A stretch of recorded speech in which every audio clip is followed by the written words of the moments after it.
When those tiny zucchini first appear, I know it feels exciting, because you can already imagine picking basket after basket just a few days later.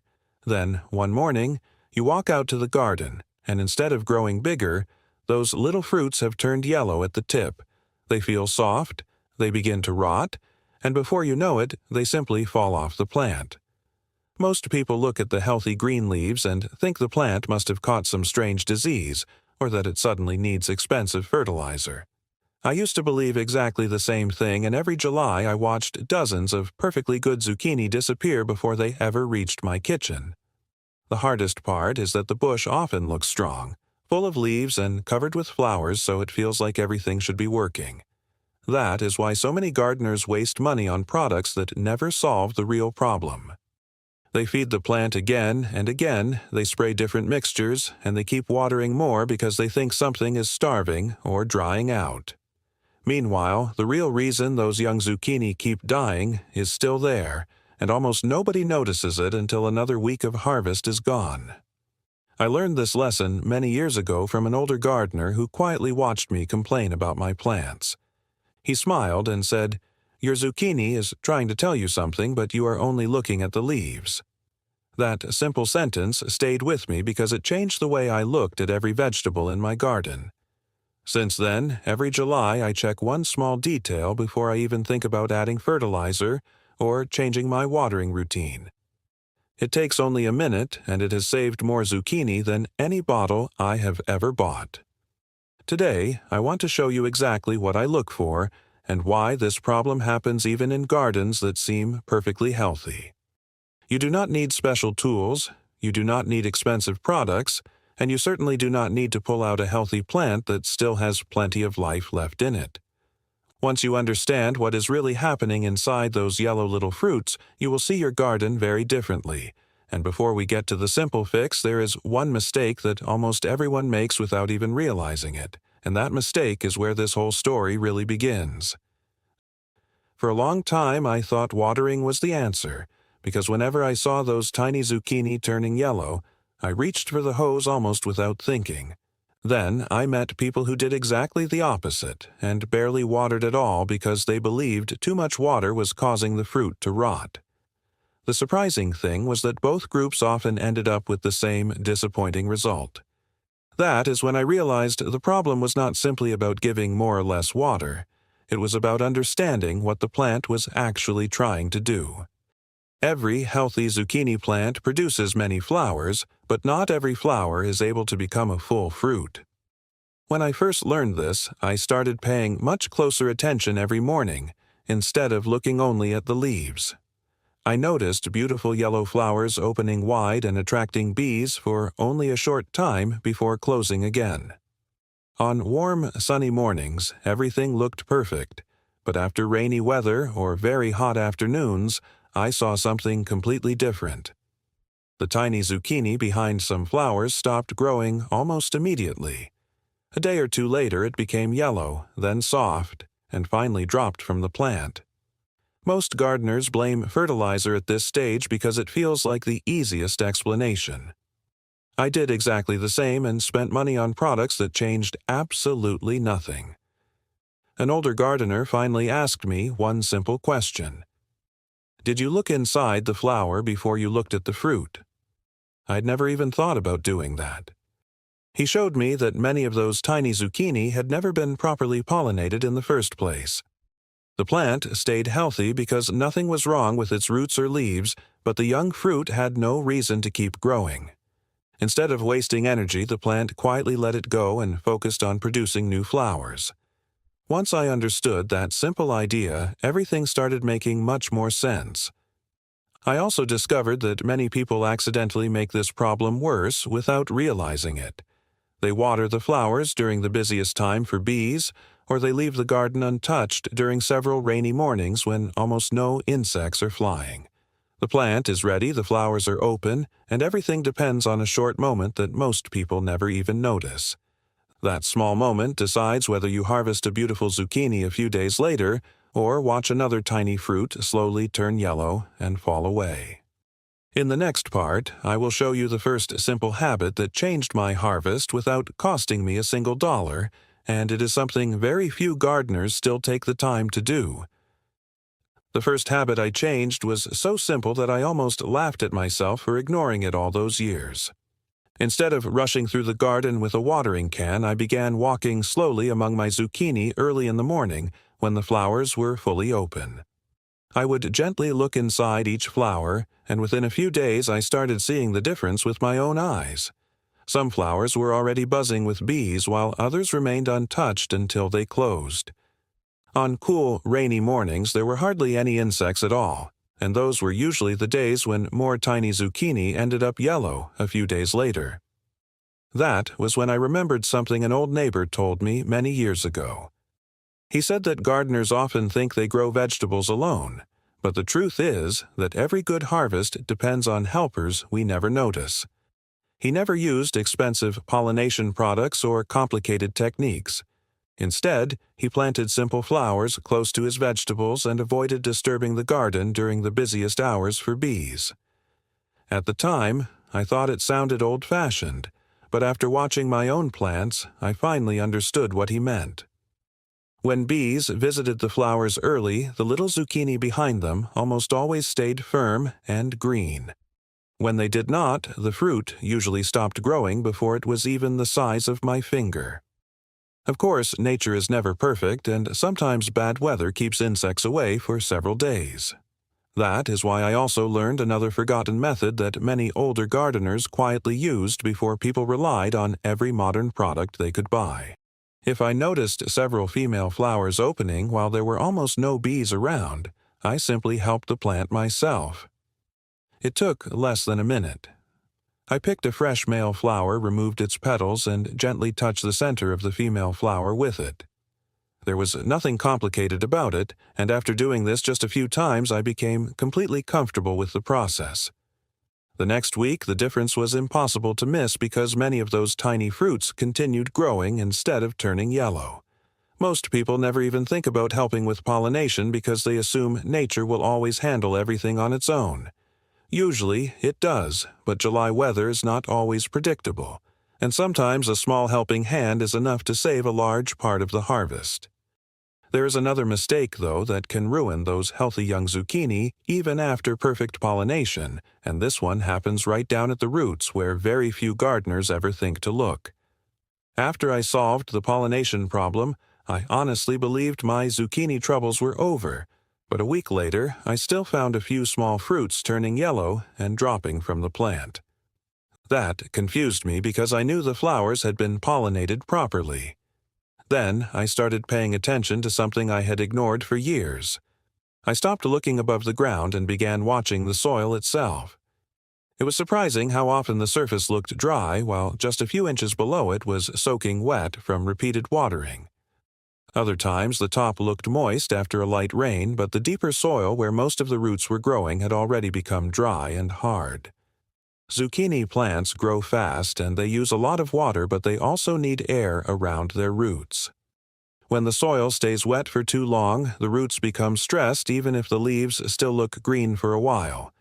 The plant keeps producing flowers because it is trying to survive, but it quietly begins giving up on the youngest fruits because it cannot support them all. That was another lesson an older gardener shared with me many years ago. He never watered by the calendar, and he never guessed by looking at the surface. He simply pushed his finger a few inches into the soil before reaching for the hose. If the soil still felt cool and slightly damp, he waited another day. If it felt dry, he watered deeply instead of giving the plant a quick splash every evening. It sounded almost too simple, but I decided to trust that old habit. Within a couple of weeks, I noticed the difference. The plants looked calmer somehow.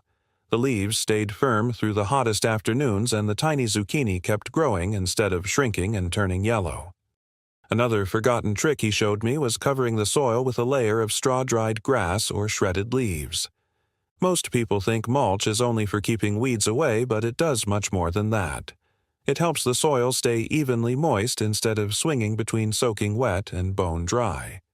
That steady moisture keeps the roots happier and reduces the stress that often causes young fruits to fail, even after successful pollination.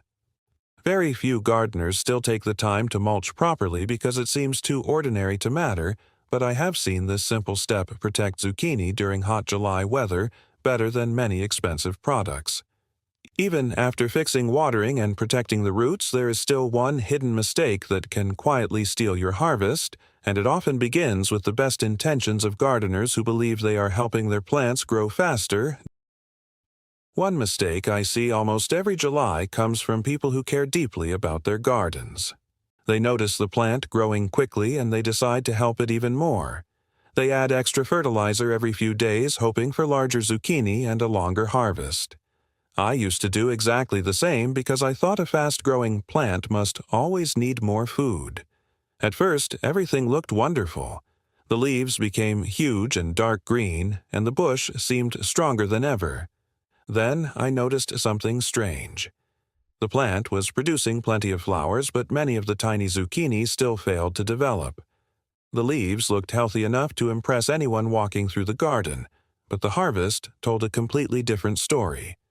That was when another experienced gardener gave me advice I have never forgotten.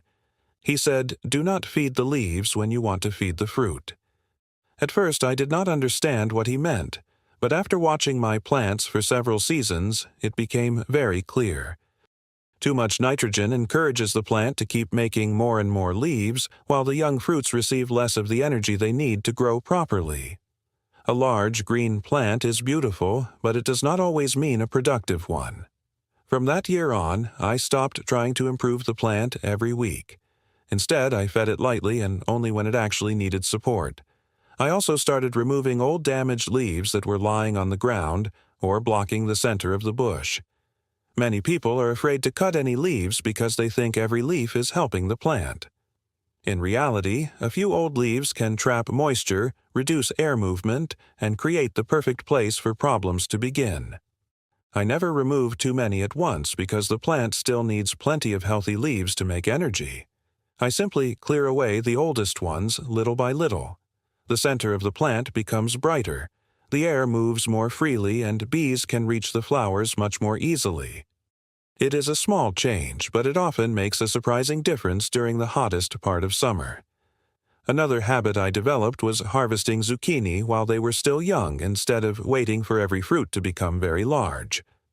When one zucchini stays on the plant too long, it begins putting more energy into seeds than into producing fresh flowers. Picking regularly tells the plant to keep growing and keep flowering. There is still one final lesson that brings all these simple habits together, and once I understood it, my July harvest became far more reliable year after year. The biggest change in my garden did not happen because I found a miracle product or some expensive new method. It happened because I finally stopped reacting to problems after they appeared and started paying attention to the small signs the plants gave me every single day. I no longer waited until tiny zucchini turned yellow before asking what was wrong. Every morning, I spent just a few quiet minutes walking through the garden. I looked inside the flowers. I checked the soil with my finger instead of guessing. I noticed whether bees were visiting and whether the newest fruits were growing a little bigger each day. Those few minutes saved me hours of frustration later in the season. One thing I also learned was not to compare every plant with the one beside it. Even healthy zucchini bushes can grow at different speeds depending on sunlight, soil, and weather. Many gardeners become worried because one plant carries more fruit than another, and they immediately start changing everything. They water more, they feed more, and they end up stressing a plant that was never in trouble to begin with. Sometimes the best thing you can do is leave a healthy plant alone and let it do its work. Patience is one of the oldest gardening methods and probably the hardest one to learn. I also stopped expecting every single flower to become a zucchini because nature has never worked that way. A healthy plant will naturally lose some flowers and even a few tiny fruits during the season. The goal is not perfection. The goal is having enough healthy fruit that you can enjoy a steady harvest for weeks instead of watching most of it disappear. Once I accepted that simple truth, gardening became much more enjoyable. I worried less and observed more. I spent less money and harvested more vegetables. That is a trade I would gladly make every year. Many people ask me which single trick saved my zucchini, but the real answer is that no single trick did it. It was several small habits working together. Good pollination, steady watering, healthy roots, light, feeding, regular harvesting, and taking a few quiet minutes each day to notice what the plants were trying to tell me. There is one last lesson that ties all of these simple ideas together, and it is probably the most valuable thing I have learned after many years of growing zucchini, because it changes not only the way you harvest this summer, but also the way you will look at every garden season from now on. Over the years, I have come to understand that the healthiest garden is usually not the one with the most expensive products or the longest list of treatments. It is the garden where someone pays attention every day and learns to notice the little changes before they become big problems. That is exactly what happened with my zucchini. I stopped chasing quick fixes and started trusting simple habits that cost almost nothing. I watched the flowers instead of only the leaves. I welcomed bees instead of depending on bottles. I watered the roots instead of soaking the whole plant. I covered the soil so it stayed cool and steady through the hottest days of July. I fed the plants gently instead of trying to force faster growth. I harvested often because every zucchini picked at the right time encouraged another one to grow. None of these habits was difficult and none of them required special experience. They simply worked together like small pieces of the same puzzle. Now, when I walk into my garden in July, I no longer expect every tiny fruit to survive because nature has always done things its own way. Instead, I look for steady progress. I look for healthy flowers opening in the morning. I look for young zucchini becoming a little larger every day instead of turning yellow. I enjoy the quiet routine because gardening has never been about winning a race. It has always been about understanding the plants a little better with every season. If you have been disappointed by yellow zucchini that rot and fall from the plant, I hope you will not give up, because in most cases the bush is not dying at all. It is simply asking for a few small changes that are easy to make once you know where to look. Try these old methods for yourself during the next warm morning and give the plants a little time to respond. I think you will be surprised by how quickly healthy green zucchini begin replacing the ones you thought you had already lost. And once you see that happen, you will discover something else that every experienced gardener eventually learns. The greatest harvests usually come from the simplest habits repeated again and again. There is always another quiet lesson waiting in the garden, and in the next video, I want to show you another forgotten trick that has helped me harvest more vegetables while spending less money year after year.